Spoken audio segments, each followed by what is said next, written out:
Hello everyone, welcome to अपनी university. तो selection series की इस कड़ी में आज हम जो टॉपिक डिस्कस करने वाले हैं वो है विभेदन, पुनर्विभेदन और निर्विभेदन। ठीक है, यानी कि डिफरेंशिएशन, डी डिफरेंशिएशन और रीडिफरेंशिएशन। क्या है ये टर्म, क्या इस पे भी क्वेश्चन पूछे जाते हैं? माइंड में तो आता ही होगा, है ना। तो आप लोग अब अपनी तैयारी जो है उसको एक अच्छा मोड देने के लिए हम आप लोगों के लिए लेके आए हैं ये सिलेक्शन सीरीज। क्योंकि अभी क्या है, आप लोगों के लिए वैकेंसी की भरमार लगने वाली है। लेब असिस्टेंट की वैकेंसी आ चुकी है, सेकंड ग्रेड, फर्स्ट ग्रेड, सबकी वैकेंसी अब जल्दी ही आने वाली है।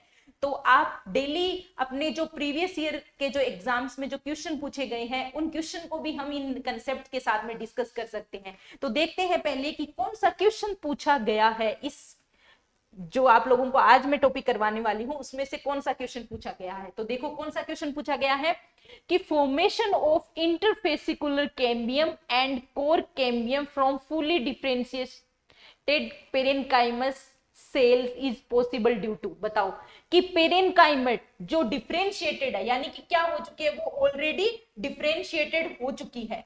ठीक है ना। डिफरेंशिएटेड जो पेरेनकाइमेटस सेल्स है उससे किसका जो निर्माण हो रहा है, इस तरीके से इस क्वेश्चन को पूछा है। तो देखो यहां से पूर्ण रूप से विभेदित, यानी कि एक बार तो भी विभेदित हो चुकी है।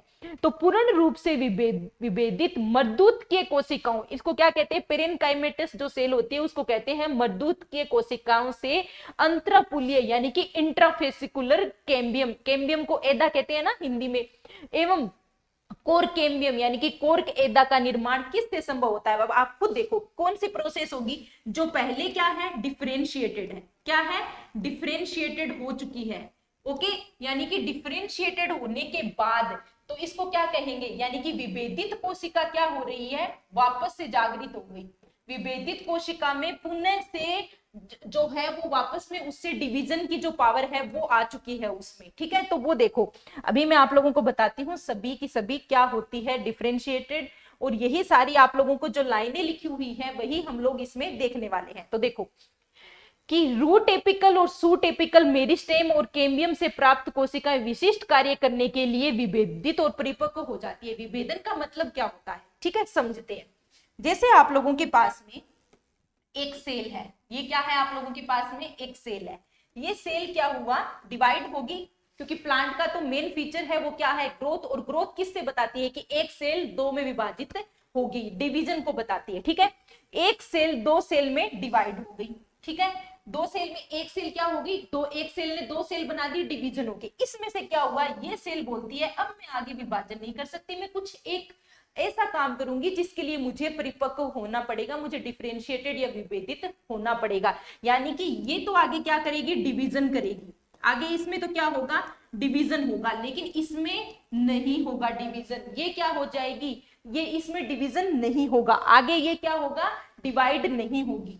क्या नहीं होगी, डिवाइड या विभाजित नहीं होगी, डिवाइड नहीं होगी। इसी को ही कहते हैं हम डिफरेंशिएशन। यानी कि ये कोशिका क्या हो गई, विभेदित हो गई। क्यों, कुछ स्पेशल काम करने के लिए। अब देखो यहाँ पे कि जो रूट एपिकल है, सूट एपिकल है, हमें पता है जो अपना यहाँ पे जो रूट एपिकल होता है, रूट केप के आगे यहाँ से क्या होता है, सेल्स, हर एक सेल डिवाइड होती है और वहां से अलग अलग जो काम है वो करने होते हैं। उसी तरीके से सूट एपिकल होता है, वहां पे भी यही रहता है कि यहाँ से जो सेल्स होती है वो डिवाइड करती रहती है तुरंत। लेकिन इसमें से क्या होता है, डिवीजन में कुछ सेल ऐसी हो जाती है जो आगे डिवाइड नहीं करती। इसी प्रक्रिया को ही हम क्या कहते हैं, डिफरेंशिएशन। तो देखो परिपक्वता की ओर ले जाने वाली इस प्रक्रिया को विभेदन कहा जाता है, डिफरेंशिएशन कहा जाता है। किसको कहते हैं, रूट एपिकल और सूट एपिकल मेरिस्टेम और कैम्बियम से प्राप्त कोशिकाएं विशिष्ट कार्य करने के लिए। किसके लिए, अब देखो आप लोगों की यही लाइन सीधी की सीधी जो एग्जाम में मैं दिखाऊंगी कि एनसीईआरटी की लाइन को कैसे क्वेश्चन बना के पूछा गया है। देख लो अब ये वाला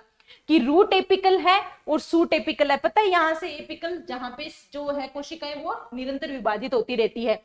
सूट एपिकल जो मेरिस्टेम होता है और कैम्बियम से जो प्राप्त कोशिकाएं होती है वो विशिष्ट कार्य करने के लिए क्या हो जाती है, विभेदित हो जाती है। इसको क्या कहते हैं, डिफरेंशिएशन कहते हैं। आगे चलते हैं। जैसे अब हो सकता है अगली बार जो है वो उसका रीडिफरेंशिएशन का एग्जांपल, डी डिफरेंशिएशन का एग्जांपल पूछा गया हो सकता है इस बार डिफरेंशिएशन का एग्जांपल दिया हो जाए। तो देखो जो हमारी श्वास नली तत्व बनाने के लिए, श्वास नली ट्रेकरी एलिमेंट है उसको बनाने के लिए क्या होती है, जो प्रोटोप्लाज्म होता है ना, कुछ कोशिकाएं जो होती है वो अपना प्रोटोप्लाज्म खो देती है, यानी कि उसको श्वास नली के जो एलिमेंट्स है, ट्रेकरी एलिमेंट बनाने थे, इसलिए उसने अपना प्रोटोप्लाज्म खो दिया, यानी कि वो विभेदित हो गई। तो ये किसका एग्जांपल है, डिफरेंशिएशन का। एग्जांपल वेरी इंपॉर्टेंट है, याद रख लेना। ये मैं और कोई एग्जांपल लेके ही नहीं आई, जो एग्जाम्पल एग्जाम में पूछे जाएंगे, पूछे गए हैं, उन्हीं एग्जाम्पल्स को लेके आई हूं, और ये एनसीईआरटी के एग्जाम्पल है। दूसरा एग्जाम्पल क्या है, वे अत्यधिक तनाव के तहत भी लंबी दूरी तक पानी ले जाने के लिए एक बहुत मजबूत लचीलेदार इलास्टिक, है ना, इलास्टिक और लिग्नोसेल्यूलोजिक माध्यमिक कोशिका दीवारें विकसित करती है। यानी कि अगर इनको लंबी दूरी तक प्लांट में जो पानी है वो लेके जाना है, तो इनको मेच्योर होना पड़ेगा, इनको डिवाइड होने की जो कैपेसिटी है वो अपनी होनी पड़ेगी। तो यहाँ पे देखो, they also develop a very strong elastic और लिग्नोसेल्यूलोजिक सेकेंडरी सेल वॉल। ऐसी सेकेंडरी जो लिग्नोसेल्यूलोजिक जो सेकेंडरी वॉल है, यानी कि जो भित्ति है, उसका निर्माण कर लेती है, ताकि वो पानी को लॉन्ग डिस्टेंस तक भी एक्सट्रीम टेंशन में ले जा सके। ठीक है, तो ये भी एग्जांपल किसका होगा कि ये कोशिकाएं पहले विभाजित हो रही थी, लेकिन इनको क्या स्पेशल काम करना है कि बहुत ज्यादा दूरी तक पानी को जो लेके जाना है। तो यहाँ पे आप लोगों को ये भी एग्जांपल है, यानी कि इसका एक एग्जांपल ये हो गया, दूसरा ये हो गया। इसको ट्रेकरी एलिमेंट बनाना था, इसलिए ये डिफरेंशिएटेड हो गई, और इसको पानी बहुत ज्यादा दूरी तक लेके जाना था, इसलिए ये डिफरेंशिएटेड हो गई। फिर आगे चलते हैं, निर्विभेदन यानी कि डी डिफरेंशिएशन।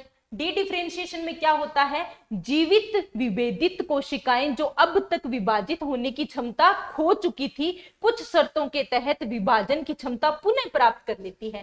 क्या कर लेती है, पुनः प्राप्त कर लेती है। तो इसको क्या कहा जाता है, इसको डी डिफरेंशिएशन कहा जाता है। क्या कहा जाता है, डी डिफरेंशिएशन कहा जाता है। कि पहले तो क्या था, मैंने आप लोगों को बताया था, एक जो सेल थी उसके अंदर क्या हो गया, दो सेल बनी, जिसमें से एक सेल अपनी जो डिवाइड होने की कैपेसिटी थी वो क्या थी, खो चुकी थी। क्या कर चुकी थी, खो चुकी थी। तो उसी को ही अब इन्होंने क्या किया है, वापस से ये क्या करेगी, कुछ कंडीशन में वापस से डिवाइड होने लग जाएगी। ठीक है, वापस से डिवाइड होने लग जाएगी, यानी कि डी डिफरेंशिएशन। इसमें देखो, जीवित विभेदित कोशिकाएं, कौन सी, विभेदित, जो पहले से अपनी कैपेसिटी डिवाइड होने की खो चुकी थी, वो वापस से विभेदित जो कोशिकाएं हैं, जो अब तक विभाजित होने की जो क्षमता है वो खो चुकी है, कुछ शर्तों के तहत क्या हो जाएगी, विभाजन की क्षमता पुनः प्राप्त कर लेती है। क्या कर लेती है, पुनः प्राप्त कर लेती है। तो इसको क्या कहा जाता है, डी डिफरेंशिएशन। इसका एग्जाम्पल देखो, वही एग्जाम्पल है क्या जो आपने वहां पे देखा कि formation of meristem intrafascicular cambium, वही वाली बात बताई गई है कि इंट्राफेसिकुलर कैम्बियम, है ना, मेरिस्टेम, इंट्राफेसिकुलर कैम्बियम और कोर कैम्बियम। कोर कैम्बियम को कोर कैदा बोला गया है वहां पे, और इंट्राफेसिकुलर को क्या बोला गया था वहां पे। देखो हिंदी में, एक्चुअली हिंदी यहाँ पे बनाई गई है गूगल ट्रांसलेट से, इसलिए लगाइए क्योंकि इंग्लिश वाली बुक को प्रीफर करते हैं। तो यहाँ पे वही चीज बोली है कि कोर्क एधा, ये रहा यहाँ पे, कोर्क एदा, कोर्क कैम्बियम और इंट्राफेसिकुलर कैम्बियम, यानी कि अंतरापुलीय एदा वही है। किससे बन रही है, जो हमारी पेरेनकाइमेटस जो सेल है उनसे। किससे बन रही है, विभेदित पेरेनकाइमेटस कोशिकाओं से। यही बात यहाँ पे लिखी हुई है, किससे हो रहा है, डिफरेंशिएटेड जो पेरेनकाइमा वाली जो सेल है उससे इसका निर्माण हो रहा है। एग्जाम में पूछा गया, यही क्वेश्चन था, यही लाइन है एनसीईआरटी की, सीधी उठा के पूछ ली गई कि बताइए कि पूरी तरह से जो विभेदित पेरेनकाइमा कोशिकाओं से मेरिस्टेम, इंट्राफेसिकुलर कैम्बियम और कोर कैम्बियम का निर्माण करना। जो पेरेनकाइमा था वो विभेदित हो चुका था पहले, लेकिन वापस से उसमें कैपेसिटी आ गई दोबारा से, किसमें, दोबारा से क्या बनाने की, इंट्राफेसिकुलर कैम्बियम और कोर कैम्बियम के निर्माण करने की। तो ये एग्जाम्पल वेरी इंपॉर्टेंट है, ये 2022 के पेपर में पूछा गया है। ओके, अब आगे चलते हैं। पुनर्विभेदन, रीडिफरेंशिएशन क्या कहता है, ऐसा करते समय ऐसे विभेदक क्या उत्तक विभाजित होने या कोशिकाओं के निर्माण करने में सक्षम हो जाते हैं। ठीक है, जो एक बार फिर विभाजित होने की क्षमता खो देते हैं, लेकिन विशिष्ट कार्य करने के लिए परिपक्व हो जाते हैं। क्या हुआ, जो सेल मैंने अभी बताया, पहले एक सेल थी, उससे क्या बनी, दो सेल बनी, जिसमें से एक सेल ने डिवाइड होने की कैपेसिटी खो दी थी, लेकिन बाद में ये डिवाइड होने लग गई, लेकिन डिवाइड कब तक होगी, किस टाइम तक होगी, फिर उसके बाद में फिर से ये अपनी डिवाइड होने की कैपेसिटी खो देगी।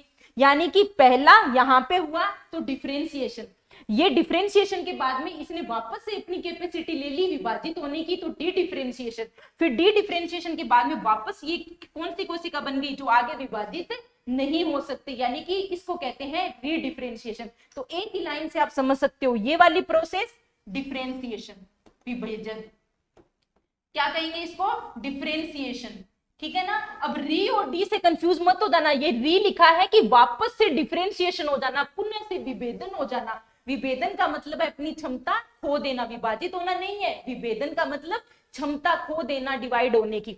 तो डिफरेंशिएशन का मतलब विभेदन, ठीक है। फिर ये हो जाएगा यहाँ पे निर्विभेदन, यहाँ वाली प्रोसेस जो यहाँ वाली है ना, इसको कहते हैं निर्विभेदन, ठीक है, और इसको कहते हैं पुनर्विभेदन।